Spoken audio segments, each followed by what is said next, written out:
into the Alistair here, but you could also just, okay, well, the conversation's over.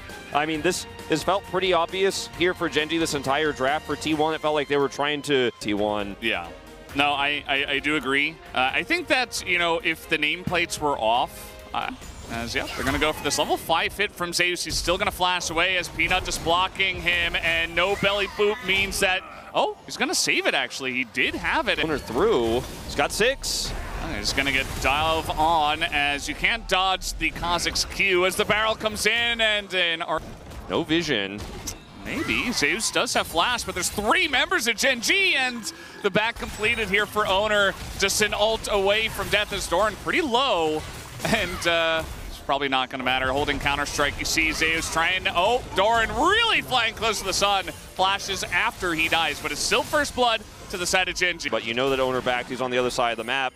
And let's see how Peyz. All right, just gonna face check the Kazakhs. He's just dead as bottom side there. You feel pretty confident you can pull it off. Kazakhs is obviously not top side, so they can get more down here. Trying to go pretty deep for this one, trying to get on top of Peanut, but the peel from the Rakan is huge. Guma taking a lot of damage, but it works out for him. The turret shots getting Keria and Guma so low as Doran, he's gonna get in here, hits the stun, as now Keria not gonna help out his Kazakhs. It looks like a dead bug once again as that will work out. A good position there on the turret to make sure he couldn't get pushed through as he is punished here, bottom side by this Kazakhs, but that means plate goes in. Doran heads back after that plate and then will teleport in to save the day here as this Jax got a lot of money with the plate, the kill top side, and then he's going to come in here. And this Jax is well and truly online as this dive takes a little bit too long, gives him the opportunity to come down here. Guma extremely low, and he's got the ability to come straight to this turret, go in for the Counter-Strike. The blast plant here, a little bit awkward because he gets the Counter-Strike before they can launch, and that means Guma will go down as well as Oner, who's that Gen G's going to opt into. And I think Gen G feel like they're priced into it because of the deficit here in terms of gold, but teleport even committed here. Let's see, T1 don't have control of the choke points, so it's really hard to actually start this one up. Uh-oh, Oner, he's gonna get knocked up by the Rakan of all people as Kazakhs. He doesn't flash, he doesn't jump away. Okay, Guma just gonna walk that one out as T1 are starting Baron at 20 minutes. Yeah, I think realized, okay, like they're trying to set a trap. We actually have positional prio here. Zeus also teleports in the nick of time to try to deny Chovy entry. This is a great setup for T1. Yeah, no TP for Doran. They just want to go for it. That is a dead Zeus as now the fight may heavily go in the way of Gen G as the knock-up here on a Peanut, but he's got stopwatch as Faker is going to go down for free. Gen G just trying to get as much value on the backside of this fight as possible. Very unlike T1, how disjointed this goes, as the teleport here from Zeus is fantastic to zone, and T1 want a little bit more. Keria's coming over here, and they're thinking they could win this. It's just great setup for Gen G, though, and Faker goes over the wall straight into the Rakan charm here, and he's got Crown, one step for the Emperor's Divide, does knock Peanut through, but it's just a peculiar call when probably should have sacrificed Zeus and get out of here and save that Baron ball. But that follow-up, like Zeus going down is fine, but the extra is not. As Oner again is going to get knocked up by Delight, who just has his number in this game.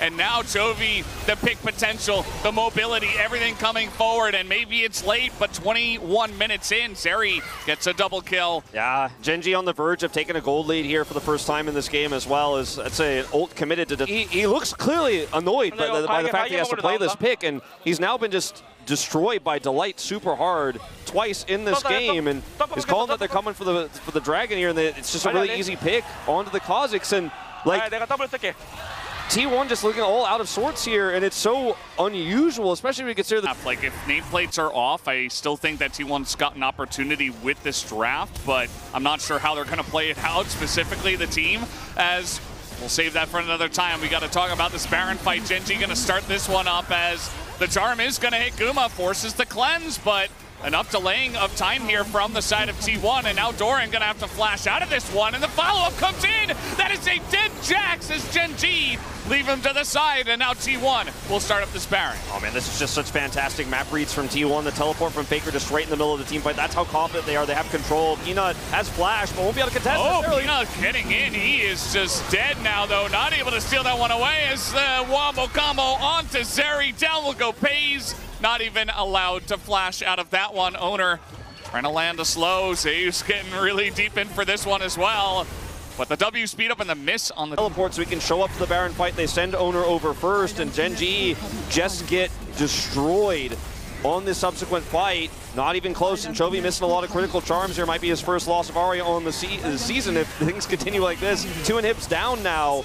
All right, trying to do it again as the charm angle, again, not going to hit. Faker just stands his ground, and Doran's caught again. Just going to get comboed by Keria and put into the death realm. As now Zeus and Guma trying to lead the charge here. They don't have a wave, but they're just going to sit on the turrets, 5v4.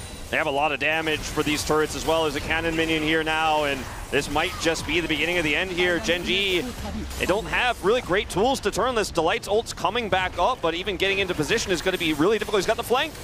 He does, but there's just a Gragas zoning him. There's an Alistair zoning him. He has to engage onto Xayah with Featherstorm, and they're just not even going to get an angle to do it. They're just going to end the game.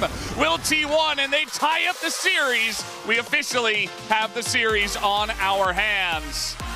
And the T1 chants are starting, but man, that was a very messy game. And I think T1, there were some huge individual mistakes. They looked a little bit out of sorts. When it came to the map reads, though, and the calls on objectives, they punished Doran twice. And Doran getting caught really cost GENG control, meant that they had lost control of the Baron pit there, and then the soul gets taken. They push in and win the follow-up fight. And Faker spent a majority of that game alone inside, but he was able to have some pretty good ultimates as well himself. And I feel like in a lot of ways, GENG lost this game more than T1 won it, but they were decisive when they needed to be in both games on these late game Barons. And T1, they bounced back like